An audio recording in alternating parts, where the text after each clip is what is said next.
ॐ नमः परमहंसाय स्वादितचरणकमलचिन्मकरन्दाय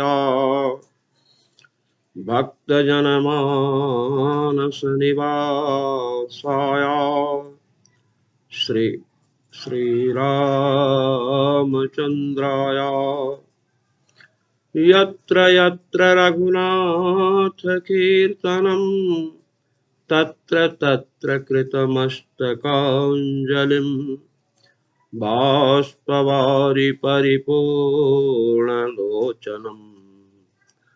मारुतिं नमत राक्षसान्तकम् सीतानाथसमारम्भाम् रामानन्दार्यमध्यमाम् अस्मदाचार्यपर्यन्ताम् वन्दे गुरुपरम्पराम् वन्दे गुरुपरम्पराम् सर्वेश्वर श्री रघुनाथो विजयते तराम। दहरा काशाधिकरण चल रहा है।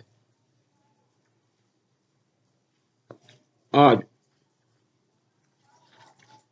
हम भगवान बादरायण के अनुकृतेश तस्य च सूत्र को प्रस्तुत कर रहे हैं। यह सूत्र प्रथम अध्याय के तृतीय पाद का 22वां सूत्र है।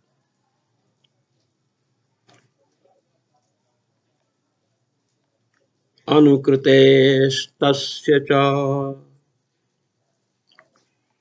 अनुकृते तस्य च, 3 पद हैं। अनुकृते एक पद, तस्य दूसरा पद और च तीसरा पद है।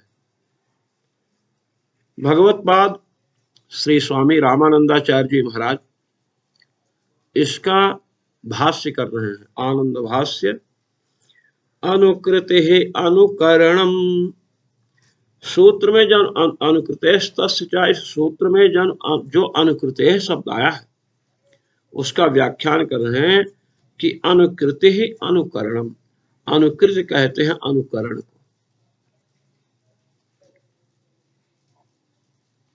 इस विषय को आगे से हम समझ लेंगे, इसलिए हम उस पर विशेष अभी नहीं जा रहे हैं, क्योंकि आगे हमें कहना ही।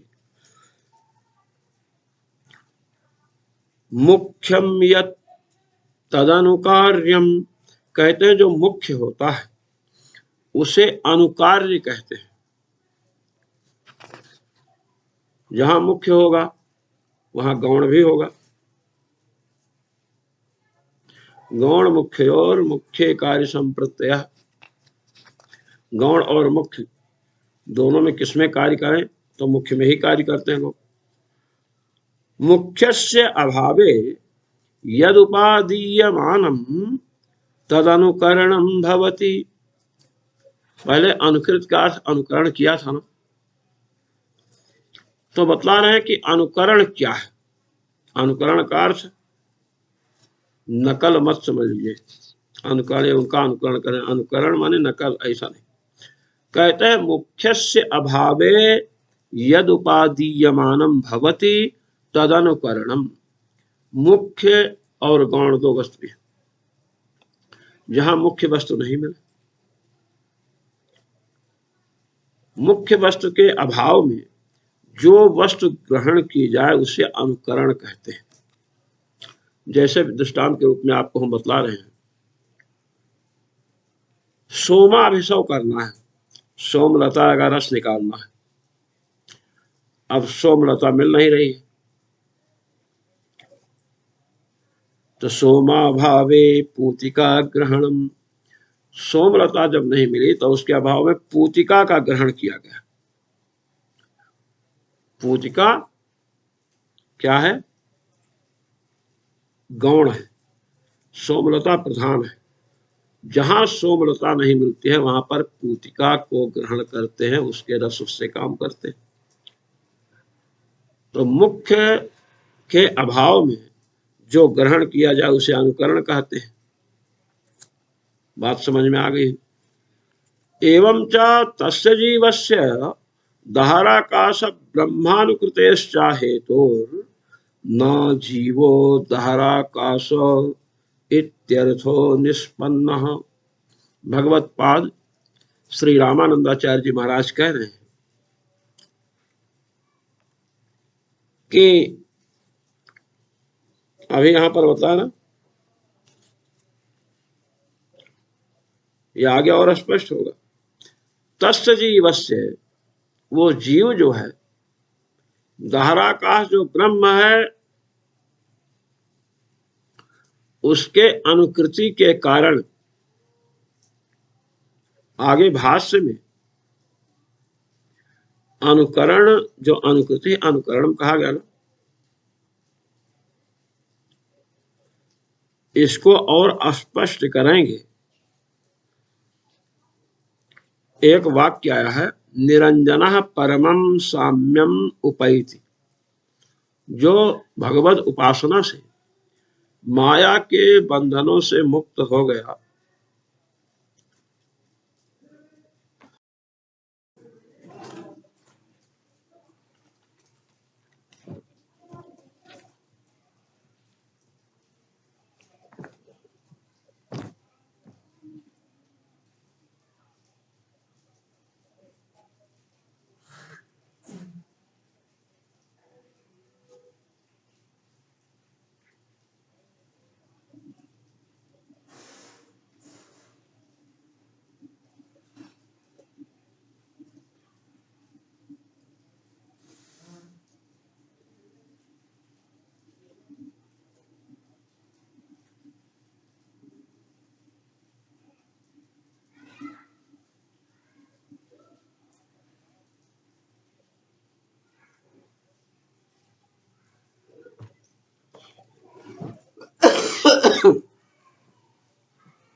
वह भगवान की परम समता को प्राप्त होता है। निरंजनः परमं साम्यम उपैति।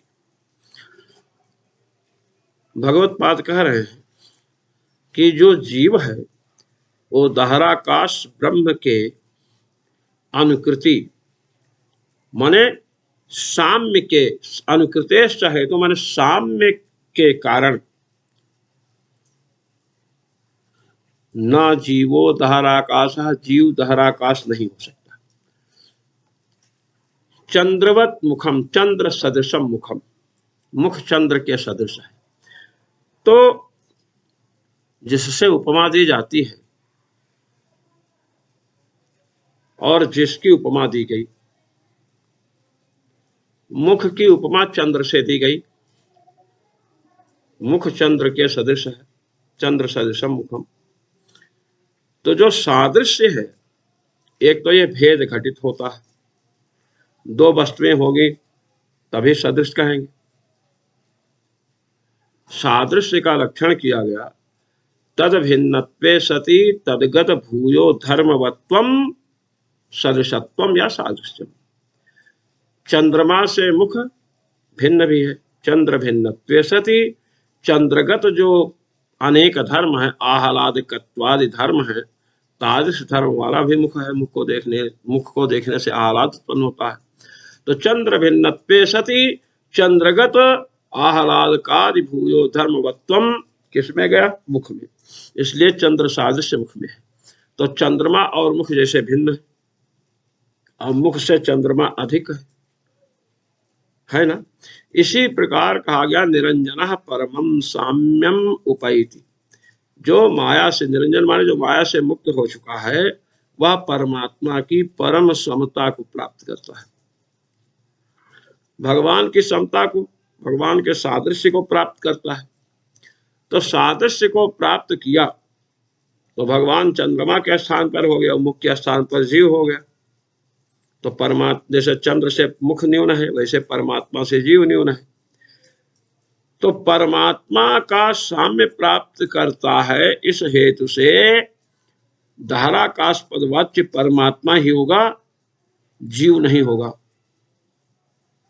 क्योंकि मुख्य और गौण दोनों जहां पर हो वहां पर मुख्य का ही ग्रहण होता है। गौण मुख्य और मुख्य कार्य संप्रत्यय, गौण और मुख्य दोनों की प्राप्ति हो तो वहां मुख्य में ही कार्य होता है। तो मुख्य धाराकाश पद का अर्थ क्या किया जाए, जीव और परमात्मा दोनों में क्या लिया जाए, तो मुख्य कौन है, परमात्मा, वही धाराकाश पद का अर्थ होगा, जीव नहीं होगा, यह अर्थ संपन्न होगा। अनुकार्यानुकरणयोर भेद विशिष्टत्वादिति भावः, कहते अनुकार्य और अनुकरण, अनुकार्य और अनुकरण। अनुकार्य मुख्य को अनुकार्य कहते हैं, और अनुकरण मुख्य के अभाव में जिसका ग्रहण किया जाए, तो मुख्य के अभाव में गौण का ग्रहण होता है। जैसे सोमलता जब नहीं मिलती है, मुख्य तो सोमलता है, सोमलता जब नहीं मिलती है तो पूजिका का ग्रहण होता है, तो पूजिका गौण है, पूजिका कब ली जाएगी, जब सोमलता नहीं मिलेगी। तो अनुकार्य माने मुख्य कौन हो गया, ब्रह्म परमात्मा। अनुकरण अर्थात गौण कौन हो गया, जीव। तो मुख्य और गौण में जैसे भेद होता है, दोनों भेद विशिष्ट है, इसलिए किसको लेंगे,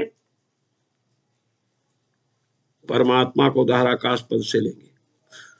भगवत पाद इसको और स्पष्ट कर रहे हैं, करना चाहते हैं, कहते अत्रेदम तात्पर्यम, यहाँ पर यह रहस्य है।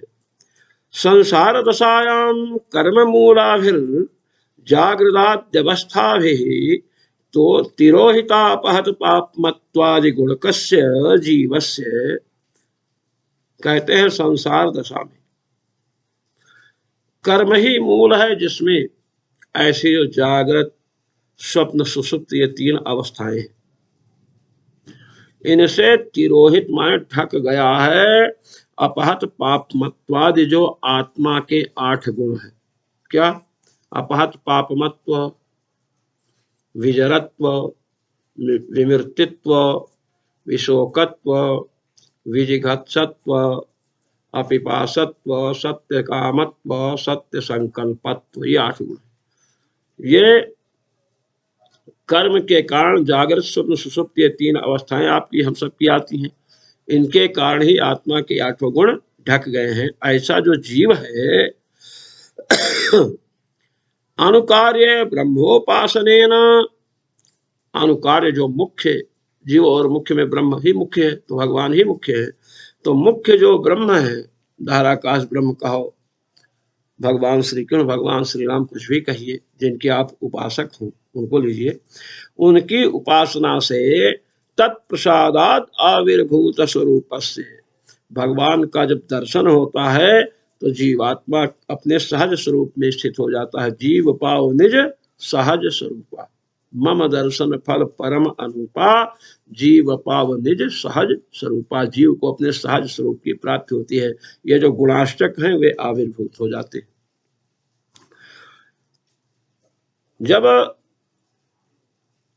आविर्भूत स्वरूप हो गया तो आविर्भूतानाम अपहत पापमत्वादि गुणानाम च परमात्मा स्वाभाविक स्वरूप स्वाभाविकापहत पापमत्वादि गुणानुकृतोपपत्य, जब 8 गुण आत्मा में प्रकट हो गए तो परमात्मा के स्वाभाविक जो अपहत पापमत्वादि गुण है, गुणानुकृतत्वोपपत्या, गुण की अनुकृतित्व माने साम्य, अब साम्य की उत्पत्ति हो गई। भगवान में 8 गुण, जीवात्मा में भी 8 गुण। अभी आप मत ले लीजिएगा भगवान के अनंत गुण है, मैं उनकी चर्चा नहीं कर रहा हूँ। आत्मा के जो है 8 गुण बतलाएंगे, मैं उनकी चर्चा कर रहा हूँ। नहीं, कुछ लोग होते हैं प्रकरण की बात तो समझते नहीं, कहीं की बात ले लेंगे। हरि अनंत हरि कथा अनंता, कहीं सुने बहुभिद सब संता। भगवान के अनंत गुण है, यहाँ 8 बतला रहे हैं, प्रकरण समझेंगे नहीं, अर्थ का अनर्थ कर देंगे। यहाँ जो परमात्मा के 8 गुण बताए गए हैं, उन 8 गुणों का प्रादुर्भाव जीवात्मा में तब होता है जब भगवान का दर्शन कर लेता है। मम दर्शन फल परम अनुपा, जीव पाओ निज सहज स्वरूपा। दूसरी बात, भगवत दर्शन होने के बाद भी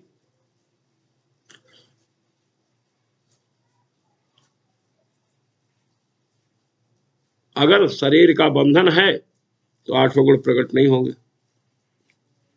शरीर का बंधन क्यों रहेगा? कि हमारे अंदर कोई लालसा रहेगी भोगों की। भगवत दर्शन को हम अपनी भोगेच्छा से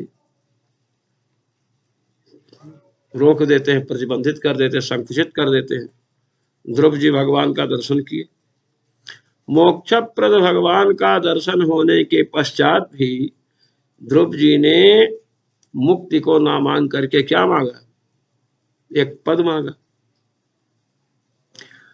लौट करके बड़ा पश्चाताप किए कि मुक्तिप्रद भगवान को प्राप्त करके मैंने नश्वर पद की याचना की। दर्शन तो हुआ, गुणाष्टक का आविर्भाव कैसे होगा? शरीर से निकलना भी पड़ेगा। तो ये बतला रहे हैं, शरीर छोड़ करके भी गए तो ध्रुव पद पर स्थिर है। अब देखिए, अपहत मत्वादि जो गुण है उनको प्राप्त करने से परमात्मा का साम्य प्राप्त, समता प्राप्त कर लिया जीव। अनुकर्तु जीवाद अनुकार्यस्य, अनुकर्ता कौन हुआ? जीव हुआ। अनुकृति क्या हुई? भगवान की समता हुई। और अनुकार्य कौन हुआ? मुख्य, भगवान हुए। तो भगवान हुए मुख्य, उनकी समता क्या नाम है? अनुकृति। उनकी अनुकृति को किसने, समता को किसने प्राप्त किया? जीव ने। तो चंद्रमा के सदृश मुख है, चंद्रमा प्रधान मुख गौण हो गया, परमात्मा की समता प्राप्त किया तो परमात्मा क्या हुआ? मुख्य हो गया, ये गौण हो गया। इसलिए मुख्य और गौण में कार्य करना हो तो मुख्य में ही कार्य होता है। गौण मुख्य और मुख्य कार्य संप्रत्यय, इसलिए दहराकाश पर ज्योतिषो भेदत्व पत्तेर न तस्य दहराकाश परमात्मत्व उपपद्यते। कहते हैं इसलिए दहराकाश परम ज्योति जो परमात्मा है उसका जो साम्य को प्राप्त करने वाला जीव, उससे भेद है। चंद्र सदृशम मुखम, चंद्रमा के सदृश मुख है, तो चंद्रमा के सादृश्य को, समता को प्राप्त करने वाला कौन है? मुख। तो चंद्रमा से मुख भिन्न है कि नहीं है? अनुकार्य कौन हुआ? चंद्रमा। अनुकर्ता सादृश्य को प्राप्त करने वाला मुख हुआ। तो जैसे चंद्रमा से मुख भिन्न है, वैसे ही अनुकार्य जो दहराकाश परमात्मा भगवान है, उनसे उनकी समता प्राप्त करने वाला जीव जो है यह भिन्न है। वही बता रहे हैं, भेदत्वोपपत्तेर न तस्य दहराकाश परमात्मत्व उपपद्यते। इसलिए दहराकाश परमात्मा, दहराकाश से जीव अर्थ लिया जाए या दहराकाश का अर्थ परमात्मा लिया जाए, जब ये संदेह होगा कि दहराकाश पद का अर्थ जीव ले या परमात्मा ले, तो कहेंगे भाई मुख्य कौन है? आप ही बता दो। सोम का सोम रस निकालना है। अब सोमलता तो मिलती है तो रस निकालते हैं, नहीं मिलती है तो पूतिका लेते हैं। अब हमें सोम भी उपलब्ध है, पूतिका भी उपलब्ध है, तो दोनों में क्या लें? जब ये प्रश्न खड़ा होगा तो लोग यही कहेंगे भाई पूतिका तो गौण है, सोमरस मुख्य है। जब सोमरस निकालने के लिए सोमलता मुख्य है, जब सोमलता नहीं मिलती तब ना हम पूतिका को लेते हैं। जब सोमलता मिले तो इसको कौन पूछेगा? ये तो इसके अभाव होने पर ली जाती है। वैसे ही मुख्य कौन हुआ? परमात्मा। गौण कौन हुआ? जीव। क्योंकि जीव भगवान की समता प्राप्त करता है, तो समता जो प्राप्त करेगा सादृश्य इसमें जाएगा, वो गुण ही तो होगा। इसलिए दहराकाश पद का अर्थ क्या लेना पड़ेगा हमें? परमात्मा। यही कह रहे हैं, दहराकाश परमात्मत्व उपपद्यते। कहे अनुकृतेश तस्य च, सूत्र जो आपने बताया, अनुकृति अनुकरणम, आपने अनुकृति अनुकरण बता दिया, किंतु अनुकरण को आपने स्पष्ट नहीं किया। हम तो समझते हैं इनका अनुकरण करें, नकल कर रहे हैं, ऐसा कह नहीं, सुनिए। अनुकृतिर्नाम अनुकार्यस्य साम्यापत्तिः, अनुकृतिर्नाम अनुकार्यस्य साम्यावाप्तिः। अनुकृति का अर्थ है, अनुकृति माने अनुकरण, अनुकरण का अर्थ यह है कि अनुकार्य जो है, जो मुख्य है, उसके साम्य की प्राप्ति। साम्य माने समता, जो मुख्य है उसके समता की प्राप्ति का नाम अनुकृति है, जिसे अनुकरण कहा गया था। सैवात्र श्रूयते, और वह समता की जो प्राप्ति है वही यहां सुनाई दे रही है।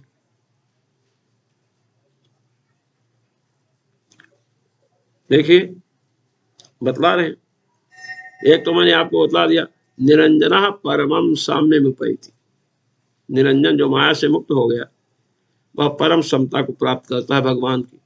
अब आप यहाँ देखिए, यहाँ भी उसी बात को कह रहे हैं अन्य वाक्यों से।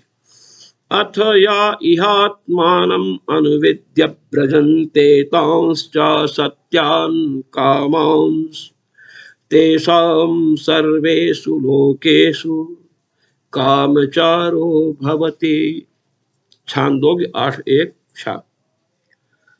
अथ या आत्मानम अनुविद्य, जो इस संसार में जीवित है, आत्मानम अनुविद्य, आत्मा को जान करके, ब्रजंती, यहां से शरीर से निकले, एतांश्च सत्यान् कामांस् तेषां, और जो सत्य काम है, अपहत पापमत्व, विजरत्व, विमृत्युत्व, विशोकत्व, विजिघत्सत्व, सत्य कामत्व, सत्य संकल्पत्व आदि गुणों को जान करके निकले हैं शरीर से।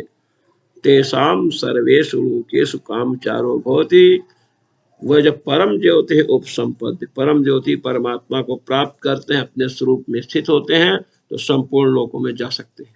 कोई भी लोक उनके गति में बाधक नहीं बनता है। इति अनुदिन भगवद उपासन जनित तत्प्रसादेन विमुक्त कर्म बंधस्य जीवस्य परमेश्वरस्य इव संकल्प मात्रेण सर्व कामावाप्तिर्भवति इति। कहते हैं इस वाक्य के द्वारा, अथ या हि आत्मानम अनुविद्य व्रजन्ते तांश्च सत्यान् कामांस् तेषां सर्वेषु लोकेषु कामचारो भवति। इसके द्वारा प्रतिदिन भगवद उपासना किए। ये नहीं कि आज भगवान की उपासना की, पूजा किए, 10 दिन छोड़ दी, या कल छोड़ दिए, ससुराल चले गए। नहीं, कहीं जाना हो तो संक्षिप्त रूप से करो, फिर जाइए या वहां जाकर कीजिए। तो प्रतिदिन भगवान की उपासना से क्या होगा? भगवान के अनुग्रह की प्राप्ति होगी। तत्प्रसादेन विमुक्त कर्म बंधन, जब भगवान का अनुग्रह होगा तो कर्म बंधन से मुक्त होंगे। ऐसा जो जीव है, कर्म भगवान की प्रतिदिन उपासना किया, जैसे अहरह संध्या उपासीता, प्रतिदिन संध्या बंदन करें। आज संध्या बंदन किए, कल नहीं किया, उठते ही भोजन करना शुरू कर दिए। तो कहते हैं प्रतिदिन जो भगवत उपासना करते हैं, भगवत उपासना जनित भगवान की उपासना से भगवान का अनुग्रह प्राप्त होता है और उससे कर्म बंधन से मुक्ति मिलती है। ऐसा जो जीव है जिसे कर्म बंधन से मुक्ति मिली, परमेश्वरस्य इव, वह परमेश्वर के समान ही सत्य संकल्प हो जाता है। संकल्प मात्र, उसने संकल्प किया तो संकल्प करने मात्र से ही संपूर्ण भोगों की प्राप्ति हो जाती है। जिस वस्तु का संकल्प करेगा वह वस्तु उसे मिल जाएगी। सैव च, वही जीव, सा यदि पितृलोक कामो भवति इत्यादि महता प्रकरणेन उपरिष्टादुद्घोषिता। सैव च, संपूर्ण भोगों की प्राप्ति ही, सा यदि पितृलोक काम हो, पितृलोक की इच्छा वाला होगा तो वहां के भोग प्राप्त होंगे, अन्य लोगों की इच्छा वाला होगा तो वहां के भोग प्राप्त होंगे। इस महान प्रकरण से पहले उसको संपूर्ण भोगों की प्राप्ति बतलाई गई है संकल्प मात्र से। तथा च कैसे हुआ, क्या कहे, तथा च अत्र कर्म बंध विमुक्तस्य मुक्तस्य परमात्म साम्यावाप्ति रूपायास्तदनुकृतेः स्फुटम श्रवणात्। कहे कि इस प्रकरण में कर्म बंध से विनिर्मुक्त जो मुक्त जीव है वो परमात्मा की समता को प्राप्त करता है। और परमात्मा की जो समता है, साम्यावाप्ति रूपायास तदनुते, समता की प्राप्ति रूप जो अनुकृति अनुकृति तस्य, इस सूत्र में अनुकृति का अर्थ पहले अनुकरणम बताया गया, वो यहाँ साफ कर रहे हैं, स्पष्ट कर रहे हैं कि परमात्मा के साम्य की प्राप्ति, समता की प्राप्ति रूप जो अनुकृति है, इसका स्पष्टतया श्रवण है। संकल्प मात्र से परमात्मा जैसे सब कार्य करते हैं, वैसे जीव संकल्प मात्र से भोगों को प्राप्त करेगा। अंतर इतना ही है कि जगत व्यापार वर्जम, जगत का व्यापार नहीं कर सकता अपने संकल्प से, यहाँ पर प्रतिबंध है। सब कुछ जब करेंगे तो ब्रह्म और जीव में अंतर क्या। अनुकार्याद ब्रह्मणस तदन कर्तुर्जीवस्य भिन्नत्वेन, तो अनुकार्य मुख्य को कहते हैं। अब मुख्य हुए भगवान, उनकी समता को प्राप्त किया, उनके सदृश हुआ। और अनुकर्ता गौण हुआ कौन, जीव। ये दोनों भिन्न हो गए, भिन्न होते हैं ना। चंद्रमा के समान मुख है तो चंद्रमा से मुख भिन्न है कि नहीं। ब्रह्म के समान जीव हो जाता है। उल्टा नाम जपत जग जाना, वाल्मीकि भये ब्रह्म समाना। वाल्मीकि ब्रह्म के समान हो गए, तो ब्रह्म से भिन्न है ना वाल्मीकि, समान हुए। अच्छा, तो मुख्य जो ब्रह्म है, ब्रह्म के समान हुए। ब्रह्म के गुण इसमें आए, आठ गुण जो बताए गए। लेकिन और भी गुण है, जगत सृष्टि करते तो जगत पालन करते तो जगत संहार करते तो संपूर्ण जगत धारकत्व इत्यादि जो अनंतानंत ब्रह्मांड स्वामित्व, ये गुण तो नहीं आएगा ना। सादृश्य का अर्थ होता है तद भिन्न, जिससे समता की जाए उससे भिन्न हो। और तदगत भूयो धर्म, तो उसमें रहने वाले प्राय अधिक धर्म इसमें आवे, बस सब धर्म आ जाए, ऐसा नहीं। तो अनुकार्याद ब्रह्मणस तदन कर्तुर्जीवस्य भिन्नत्वेन, चंद्रमा के सदृश मुख है तो चंद्रमा से जैसे मुख भिन्न है, चंद्रमा से न्यून है, वैसे ब्रह्म के सदृश जीव हो गया। वाल्मीकि भय ब्रह्म समाना, निरंजन परमम साम्यम उपैति, तो ब्रह्म के साम्य को, समता को प्राप्त करता है, तो ब्रह्म से भिन्न भी है और ब्रह्म से न्यून भी है, दोनों सिद्ध हो गया।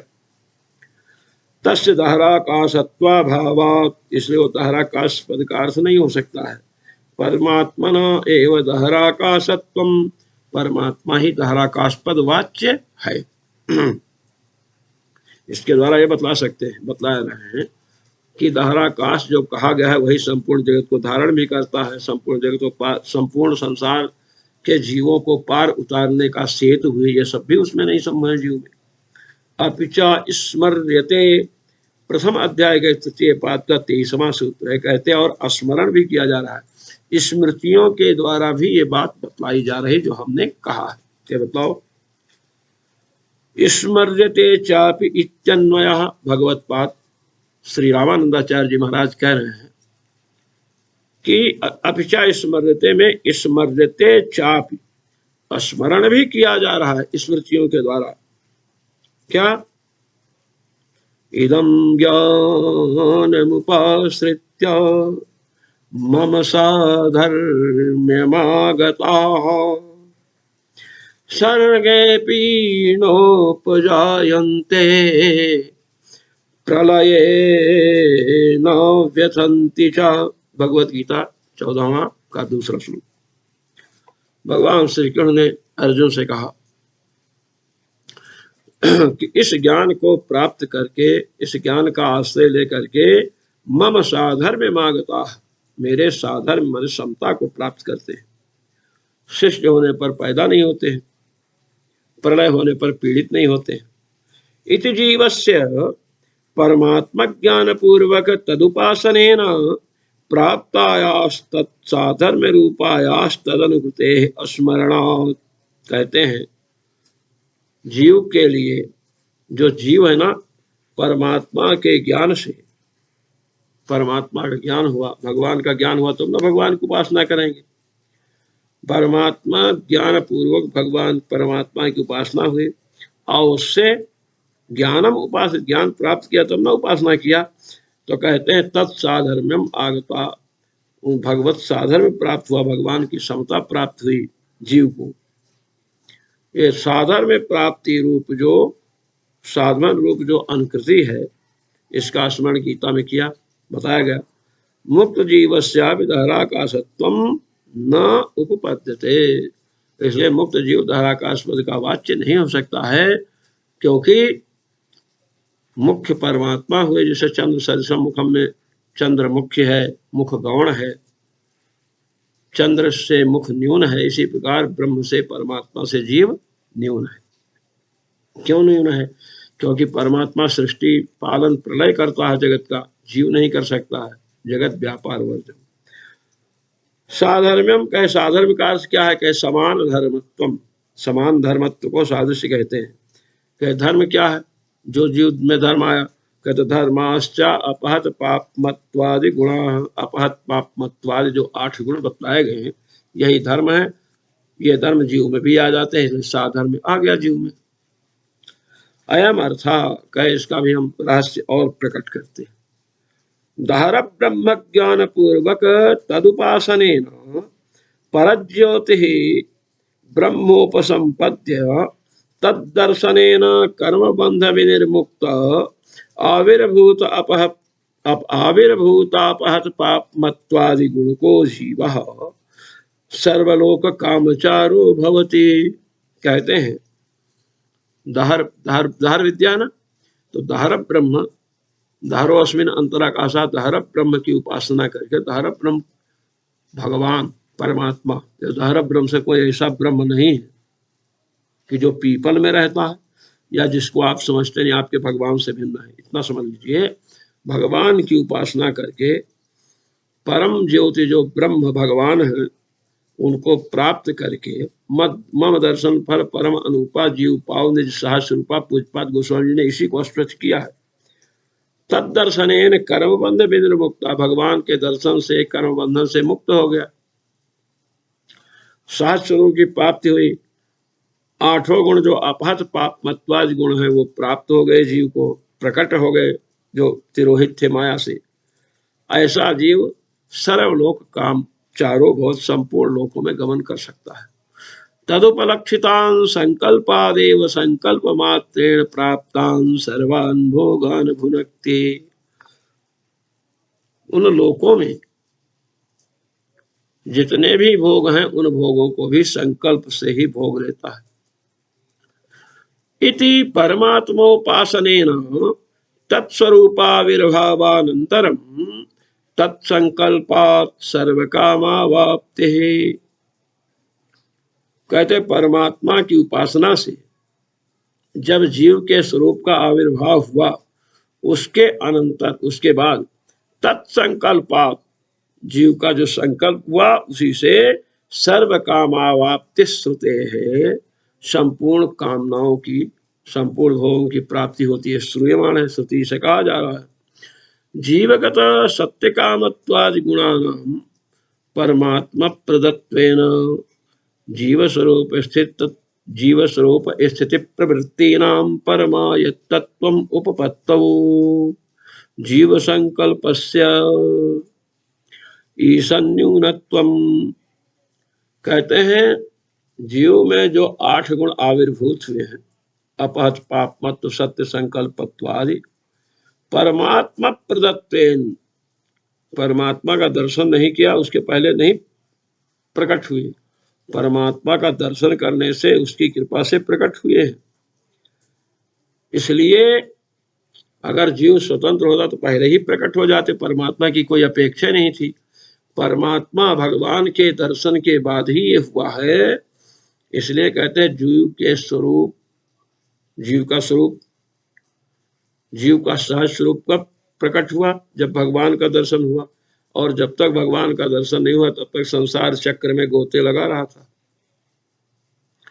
तो जीवात्मा का सहज स्वरूप जो प्रकट हुआ है किसके अधीन है, किसकी कृपा से हुआ, भगवत कृपा से हुआ। तो कहते हैं जीव का स्वरूप स्थिति, अब वो सच्चिदानंदमय रूप होकर स्थित रहता है। प्रवृत्ति नाम, अब प्रवृत्ति लीजिए, जीव संकल्प मात्र से भोगों को तो प्राप्त कर सकता है, जीव संकल्प मात्र से सभी लोकों में जा सकता है, संकल्प मात्र से वहां के भोगों को प्राप्त कर सकता है, किंतु जीव संकल्प करे तो संसार की सृष्टि नहीं कर सकता है, जगत की सृष्टि नहीं कर सकता है। जीव संकल्प करे, घंटों संकल्प करे, दिन रात संकल्प करे, तो भी जगत का पालन नहीं कर सकता है, जगत का प्रलय नहीं कर सकता है। क्यों?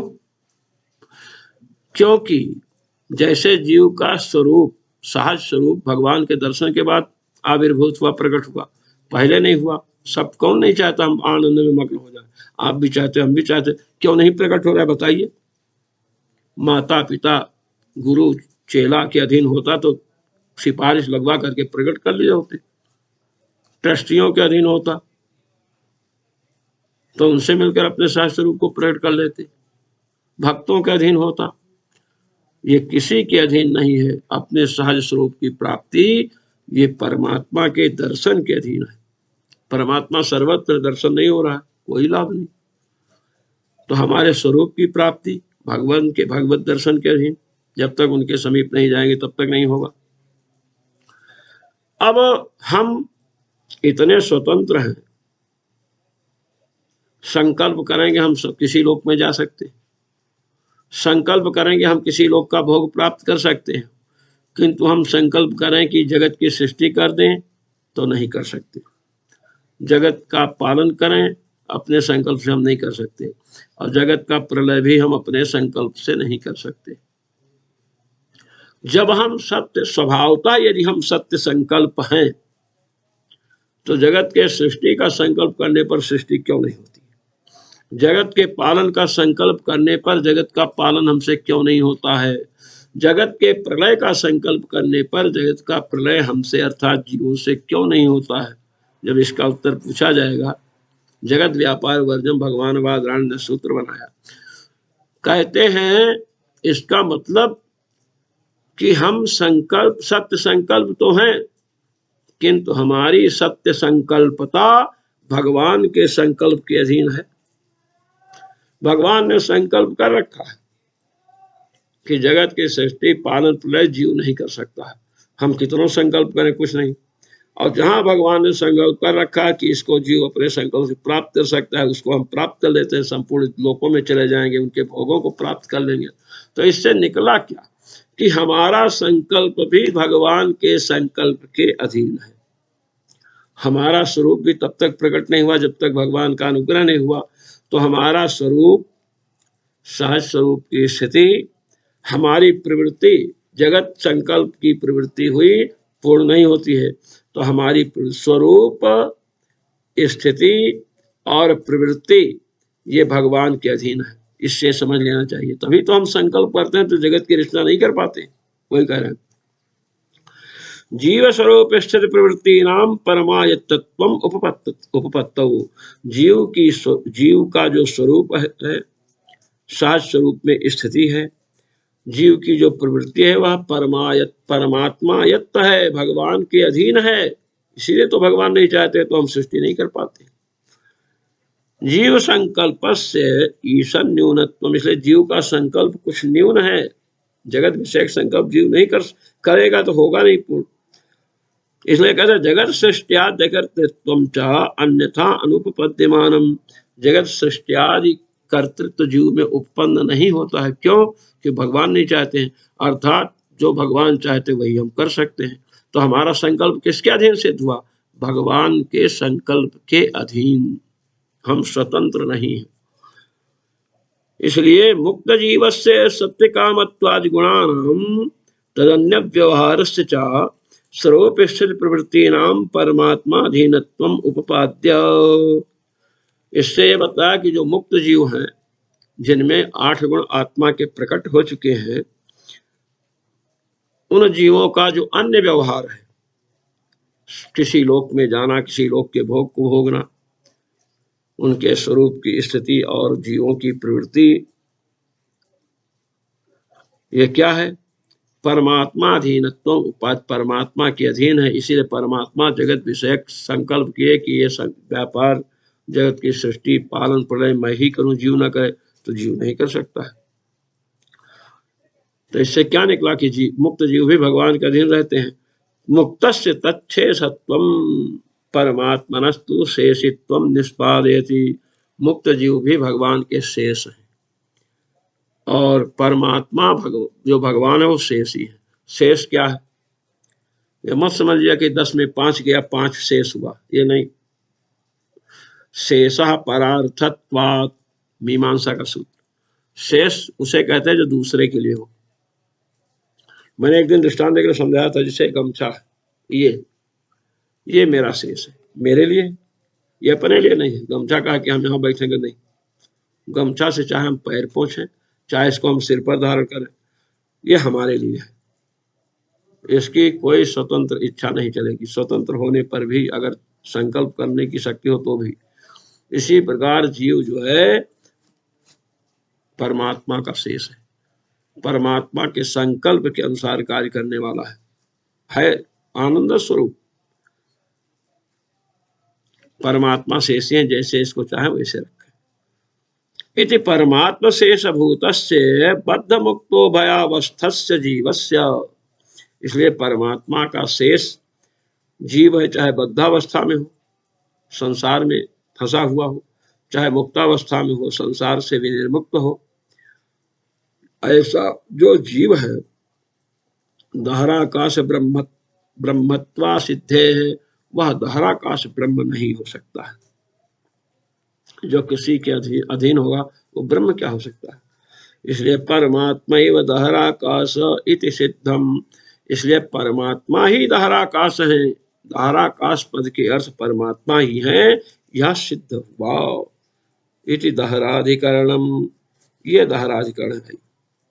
दहराधिकरण जो है, अब तक जितने अधिकरण आए हैं उनमें एक काफी बड़ा है। दहर उत्तरेभ्य से यह अधिकरण चला, प्रथम अध्याय के तृतीय पाद का 14वां सूत्र, और आ करके प्रथम अध्याय के तृतीय पाद के 23वें सूत्र पर 14, 15, 16, 17, 18, 19, 20, 21, 22, 23 10 सूत्र हैं इसमें। भगवान भी ततिष्ठत दशांगुलम